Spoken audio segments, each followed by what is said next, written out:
आज की ताजा खबरों की अपडेट में बात करेंगे देश भर की तमाम बड़ी और काम की खबरों की, साथ ही सरकार की ओर से आज लिए गए कुछ महत्वपूर्ण फैसलों जारी किए गए कुछ नए नियमों की।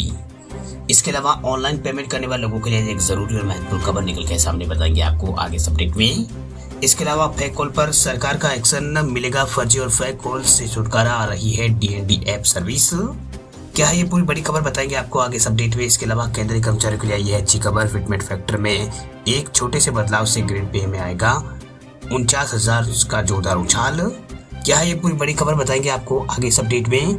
इसके अलावा व्हाट्सएप यूज करने वाले लोगों के लिए भी आज एक जरूरी और महत्वपूर्ण खबर निकल के सामने बताएंगे आपको आगे इस अपडेट में। इसके अलावा कुछ एजुकेशनल और जॉब रिलेटेड कुछ महत्वपूर्ण बड़ी खबर है, बताएंगे आपको एक एक करके इस अपडेट में। साथ ही आज की तमाम बड़ी और काम की पूरी 20 खबरों की बात करेंगे आगे इस अपडेट में। बात अब करते हैं पहली बड़ी खबर की, तो सरकार का एक्शन, अब मिलेगा फर्जी और फेक कॉल से छुटकारा, आ रही है DND app service. Telecom regulatory authority of India जो है ट्राई, उसने घोषणा की है कि वह मार्च 2024 में डीएनडी यानी do not disturb app service को भारत में लॉन्च करेगा। ये सर्विस जो है सभी एंड्रॉयड स्मार्टफोन यूजर्स के लिए उपलब्ध होगी। वह डीएनडी ऐप सर्विस एक ऐसा प्लेटफॉर्म है जो यूजर्स को अनचाहे कॉल्स और मैसेज से छुटकारा दिलाने में मदद करेगा। यूजर्स इस प्लेटफॉर्म पर उन नंबर्स को ब्लॉक कर सकते हैं जिनसे वे कॉल या मैसेज नहीं चाहते हैं। वह डीएनडी ऐप सर्विस की लंबे समय से जो है देश में मांग की जा रही थी। ट्राई ने पिछले साल दिसंबर में इस सर्विस को लॉन्च करने की घोषणा जो है वो की थी। वही telecom regulatory authority of India जो है ट्राई, उसने नई डीएनडी सर्विस जो है उससे पहले यहाँ पर सभी एंड्रॉइड यूजर्स के लिए उपलब्ध कराने की बात की है। यानी टेलीकॉम रेगुलेटरी ऑफ इंडिया जो है मतलब अथॉरिटी ऑफ इंडिया ट्राई, उसने नई डीएनडी ऐप सर्विस को पूरे देश में यहाँ पर एंड्रॉइड यूजर्स के लिए उपलब्ध कराने की बात कही है। iOS यूजर्स को फिलहाल इस सर्विस का जो है इंतजार करना होगा। वही एप्पल ने ट्राई की जो डीएनडी ऐप सर्विसेज को कॉल लॉग तक पहुंचा देने से इनकार यहाँ पर किया है। यानी ट्राई की जो डीएनडी ऐप सर्विस है उसको कॉल लॉग तक पहुंच देने के लिए यहाँ पर इनकार कर दिया है। इस वजह से iOS डिवाइस पर डीएनडी ऐप सर्विस को शुरू करने में देरी हो सकती है। वह ट्राई के जो सेक्रेटरी जो है रघुनंदन, उनका कहना है कि जल्द ही iOS डिवाइस के लिए भी डीएनडी सर्विस शुरू की जाएगी। ट्राई और एप्पल के बीच में बातचीत जो है वो चल रही है। वह telecom regulatory authority of India की नई जो डीएनडी सर्विस है, जो डीएनडी ऐप है, उस सर्विस के लॉन्च होने जाने के बाद यूजर्स को अनचाहे कॉल और मैसेज से छुटकारा मिलेगा। बात अब करते हैं अगली खबर की, तब सीएनजी के लिए दिल्ली एनसीआर में चुकाने होंगे ज्यादा दाम।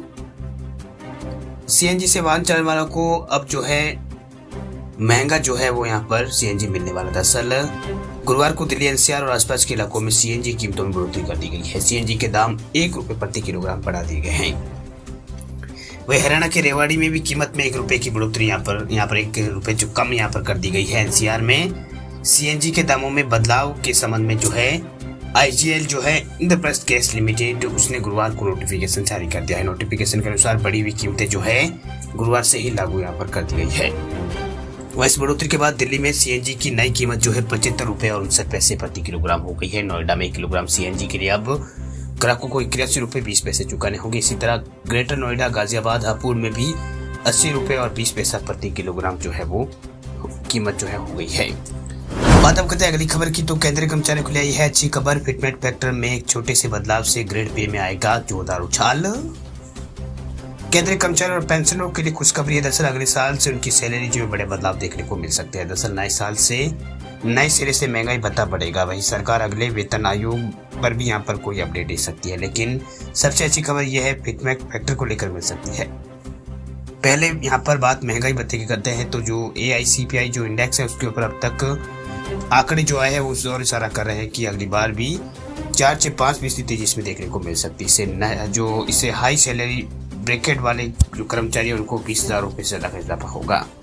वैसे सीधा फायदा जो है 1 करोड़ से ज्यादा कर्मचारी और पेंशनर्स को फायदा मिलेगा। वही 46% महंगाई भत्ता और महंगाई राहत मिलने के बाद केंद्र सरकार जो है नए साल से जनवरी 2024 से केंद्रीय कर्मचारियों के भत्ते में 4 से 5% की बढ़ोतरी कर सकती है। वही AICPI इंडेक्स सितंबर तक के आंकड़े जारी हो चुके हैं। अब महंगाई भत्ता जो है 2.5% बढ़ चुका है। फिलहाल DA स्कोर जो है 48.54% है। वह अनुमान सही रहा तो महंगाई भत्ता जो है 51% तक पहुंच सकता है। वह इसमें फिटमेंट फैक्टर की भी चर्चाएं हो रही है। दरअसल बात यू है कि फिटमेंट फैक्टर में इसे इजाफा होने की चर्चाएं है। अगर ऐसा हुआ तो केंद्र सरकार कर्मचारियों की सैलरी में बढ़ोतरी यहाँ पर कर सकती है। वही फिटमेंट फैक्टर में वो इजाफा जो होगा उसके बाद जो है इनके कर्मचारियों की जो सैलरी है उसमें बढ़ोतरी देखने को मिलेगी। इसमें अपर 49,420 रुपए तक की बढ़ोतरी देखने को मिल सकती है। बात हम करते हैं अगली खबर की। तो जीपे का यूज करने वाले लोगों के लिए बड़ी खबर देखिए, जीपे यूजर से बोलकर भी ना करें ये ऐप डाउनलोड, चुटकी में खाली हो जाएगा आपका अकाउंट। अगर आप भी गूगल पे का इस्तेमाल करते हैं तो आपके लिए बड़ी खबर। दरअसल आजकल हर किसी के फोन में कोई ना कोई पेमेंट ऐप मिल जाती है। इन पेमेंट ऐप में गूगल पे जो है काफी प्रचलित ऐप है। वैसे उसको इस्तेमाल करना भी आसान है और ये यूपीआई से कनेक्ट होती है, इसलिए पैसा सीधा आपके अकाउंट से कटता है और उसी में रिसीव होता है। गूगल पे अब अपने आप में एक अच्छी ऐप है, लेकिन आपके फोन में मौजूद एक अन्य ऐप जो है आपका काम खराब कर सकती है। ये स्क्रीन शेयरिंग ऐप है। दरअसल स्क्रीन शेयरिंग ऐप के कारण आपको लेने के देने पड़ सकते हैं। ठग इस ऐप का फायदा उठाकर आपके फोन में प्रवेश करते हैं। गूगल ने दावा किया है, गूगल ने इस संबंध में ऐप पर यूजर्स को आगाह किया है।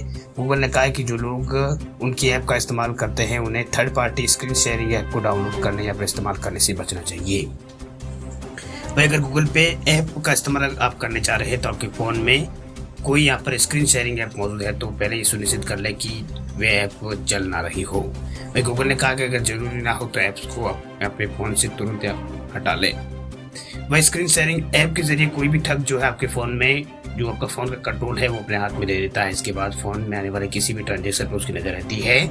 जब आप बैंक अकाउंट या फिर यूपीआई ऐप में एंटर करते हैं तो उस समय आपके फंड को कहीं और ट्रांसफर ये कर देते हैं, जो कि आप अकाउंट का पिन जो है खुद डाल रहे होते हैं। तो ठग को यहाँ पर आपकी यूपीआई में प्रवेश करने की कोई परेशानी से जो है वो नहीं होती है।